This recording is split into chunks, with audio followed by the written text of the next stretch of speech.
Allô tout le monde, ça fait longtemps qu'on s'est pas retrouvés pour un petit sit and talk concernant l'école à la maison. Vous comprendrez que j'ai un petit peu de misère à m'asseoir et à discuter avec vous sans être interrompu. Je vais vous montrer avant de commencer mon chandail. Absolument pas commandité, honnêtement. J'aurais vraiment aimé ça, mais c'est pas le cas. C'est juste que, comme vous me connaissez, j'adore les produits locaux / québécois. Puis ça, c'est tellement mon genre. Coordonnatrice de KO, boutique du Petit Panda. Le Petit Panda. Je vais vous mettre un lien en barre d'infos. C'est une boutique québécoise que j'ai découvert au travers mes publicités sur Facebook. Fait que j'étais allée voir ça, puis j'ai commandé bien des beaux chandails. Alors, on est au temps de l'année où est-ce qu'on commence à prévoir l'année prochaine. En tout cas, pour moi, puis de ce que je vois sur les réseaux sociaux, on est plusieurs. Il y en a même qui commencent l'école genre au mois d'août. Moi, je suis pas là. Moi, je commence à la rentrée, mais on est quand même presque à la moitié de l'été. C'est plate à dire, mais c'est la réalité quand même. Donc, je suis dans ma période de l'année où est-ce que faut pas que je regarde trop mon compte de carte de crédit parce que là, je tombe en amour avec des jeux, avec des livres. J'ai plein d'idées pour l'année qui s'en vient. C'est pourquoi que j'ai décidé de vous parler de game schooling aujourd'hui. C'est un terme qu'on entend assez fréquemment en anglais, pas très souvent en français, c'est-à-dire les apprentissages par le jeu. Il y en a beaucoup qui le font. Il y en a plein qui sont pas très confiantes là-dedans. Je parle au féminin parce qu'on est généralement des mamans, mais très confiantes. Mais j'ai décidé de vous en parler aujourd'hui parce que nous, c'est vraiment quelque chose qu'on aime. Si vous connaissez ma chaîne, vous savez que ça fait un petit bout de temps que j'ai dit que je vais aller vous présenter des jeux de société et que je ne l'ai pas fait. Vous savez, c'était une année difficile la dernière année. Mais ça va venir cette semaine, c'est mon plan. J'ai des choses prêtes à filmer. Là. Si je ne suis pas interrompue par mademoiselle là ou monsieur là, on devrait s'en sortir. Donc, game schooling, apprentissage par le jeu, en quoi ça consiste? Ça se résume bien. Pour moi, je vais surtout parler des jeux de société parce qu'on peut avoir des jeux de rôle, des jeux de n'importe quoi. Là, on peut parler de jeux que l'enfant joue seul. Puis je vais vous montrer comment est-ce que moi je l'applique. C'est pas obligé d'être comme ça, mais c'est comme ça que moi j'aime bien l'appliquer, comme que je dis. On peut jouer à des jeux de société bien ordinaires, pas bien ordinaires, n'importe quel jeu de société, là, mais comme tel, puis se contenter de ça. Moi, comme j'ai déjà dit plusieurs fois durant l'année, j'essaie de réduire la quantité de cahiers qu'on fait. Que ce soit la quantité en nombre ou la quantité en pages dedans. Prendre du café. C'est-à-dire que je vais vous montrer, que je vais vous expliquer qu'est-ce que je fais, puis vous allez peut-être mieux comprendre. Donc, j'ai des cahiers. Mon Dieu, ils ont fermé la page. J'ai des cahiers pour mes deux grands, présentement, qui sont... cette année, on commence niveau maternelle et deuxième année. Liam, on a commencé doucement, de la matière plus niveau maternel l'année passée. Vraiment doucement. Donc, ce que j'aime faire, c'est on va prendre, par exemple, les mathématiques. Si vous me suivez, vous savez qu'on utilise Math-UC. Puis les mathématiques, c'est l'exemple tellement parfait pour ce que je veux vous décrire pour le game schooling, parce que les mathématiques, on va se le dire, c'est pas juste une question d'apprendre la notion puis de passer à la prochaine. Il y a de la pratique, puis de la pratique, puis de la pratique, puis de la pratique, puis de la pratique à faire pour devenir bon en maths, pour comprendre, pour bien l'appliquer. Donc, pour moi là, je m'assieds avec ma grande, avec son cahier. Je regarde ce qu'on fait cette semaine. Par exemple, c'est les additions en bas de 10. 3 plus 4, 4 plus 5, mais on commence un petit peu des fois, même au-dessus de 10, 6 plus 7. Donc, je vais lui en faire quelques exercices, mais après ça, je sais qu'elle, s'asseoir puis faire des exercices, elle déteste ça. Donc, j'en fais vraiment un petit peu ici et là. J'en choisis quelques-uns qui vont être difficiles pour elle. Puis après ça, on switch à un jeu. Puis je vais choisir mes jeux en conséquence. On peut aussi modifier les jeux. Par exemple ici, où est-ce qu'on commence à additionner les chiffres au-dessus de 10. pas les chiffres au-dessus de 10, mais que le résultat donne au-dessus de 10, par exemple 6 plus 7 ou 9 plus 4 ou 6 plus 8, tu sais. Je vais lui faire pratiquer, je vais lui montrer comment le calculer dans le cahier. Après ça, on va switcher à un jeu. Puis là, je peux prendre n'importe quel jeu où est-ce qu'on a un pion qui se déplace. Puis je vais simplement y ajouter un dé.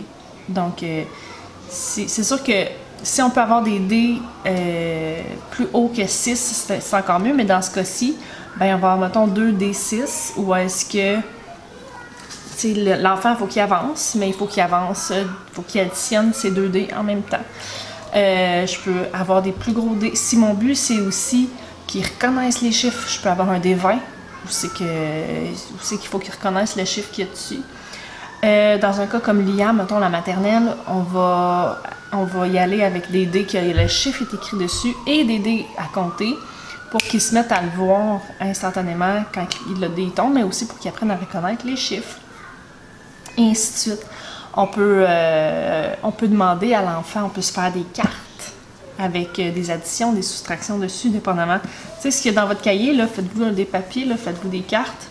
Puis, avant de jouer son pion, il doit répondre à une question mystère. Puis, votre question mystère, ça peut être, par exemple, ici, les mathématiques, mais ça peut être du français, ça peut être n'importe quelle autre matière que vous allez avoir d'autres cahiers que vous allez vouloir intégrer. Donc, moi, c'est comme ça que j'aime bien l'appliquer. Dans le sens où est-ce que tu vas l'intégrer dans un jeu que l'enfant aime, ou bien tu vas carrément prendre un jeu qui est fait par lui-même, que ça fait partie de la structure du jeu. Mais l'objectif ici, c'est vraiment de spécifier que vous n'êtes pas obligé d'acheter des tonnes de jeux pour ajouter ça à votre quotidien d'école maison. Un peu la même chose vient pour ce qui est de l'apprentissage, la lecture, mettons. Moi, comme ici, j'ai un cahier où est-ce que j'ai noté ce que je veux qu'on voit. Ça va être un petit peu le même principe. Je vais lui faire faire ce que je considère être le minimum possible de pratique dans son cahier. Puis après ça, je vais aller l'ajouter dans un jeu. Je vais lui faire, par exemple, ça pourrait être à la place de tirer un dé, je pourrais imprimer les mots que je veux qu'elle sache épeler.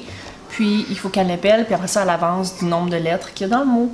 C'est toutes des façons de l'enfant, hein, tu sais, si tu dis pas, viens, on va jouer à un jeu pour pratiquer tes mathématiques, souvent, ils vont être bien enclins à le faire, ils ne verront même pas ce qui est en train de se passer devant eux. Ils vont avoir du plaisir, tout le monde va avoir du fun, on n'aura pas à se battre avec eux pour qu'ils fassent un cahier.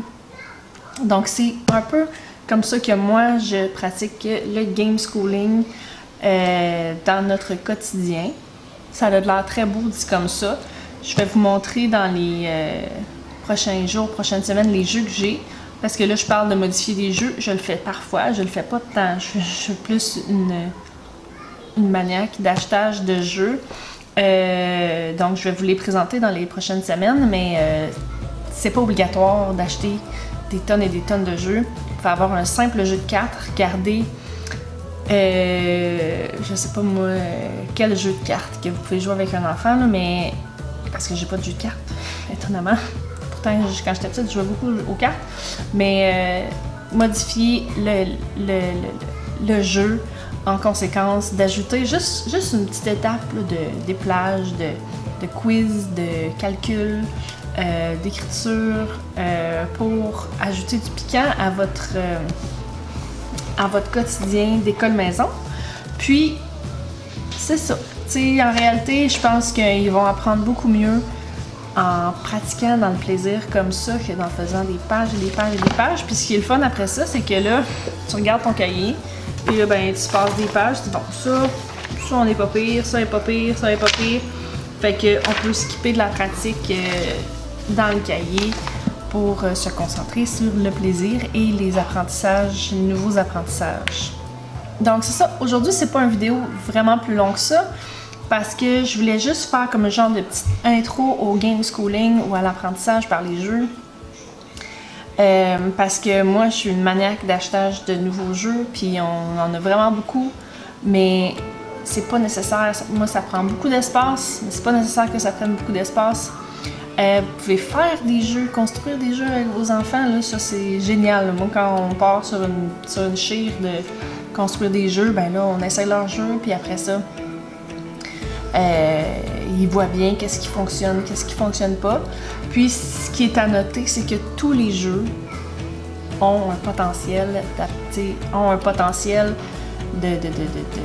d'apprentissage quelconque, que ce soit d'attendre son tour ou d'apprendre des couleurs, d'apprendre...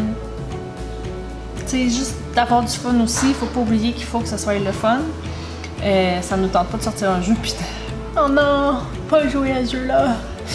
Donc, au travers tout ça, d'ajouter des jeux, c'est tellement enrichissant, ça fait tellement de la belle révision, ça permet à l'enfant d'avoir du fun. Puis tu sais, c'est tellement des beaux souvenirs de jouer à des jeux de société. Je me souviens tellement de jouer à des jeux avec ma grand-mère, avec mon père. Puis, je me souviens même pas quel jeu, mais c'est des beaux souvenirs qui sont gravés dans ma mémoire pour toujours. Donc, laissez-moi en commentaire ce que vous pensez de ça. Est-ce que vous pratiquez le game schooling? Comment vous l'appliquez? Quels sont vos jeux préférés? Est-ce que vous avez l'intention de les appliquer cette année? Puis on va se retrouver dans une autre vidéo où je vais vous présenter des jeux que nous on aime. Bye!